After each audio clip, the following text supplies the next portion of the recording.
All right, this integral involves e to a power. And remember, the derivative of e to some power, some function maybe of x, is that power times the derivative of power, right? That's how we take the derivative.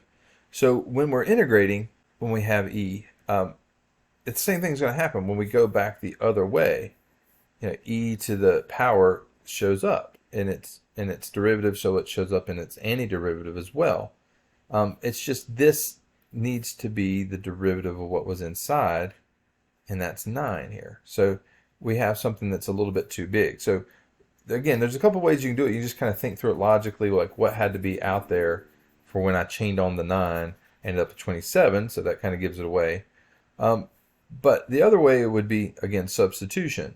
So I would let, in this case, u be the power on e, and then the derivative of that would be just 9, right? I don't have a 9 dx, I have a 27 dx. So I'm needing to multiply this by 3 to make it look like what I have. And I can do that as long as I keep, this like scales, as long as I keep what I did to the right, as long as I do it to the left, everything stays in balance.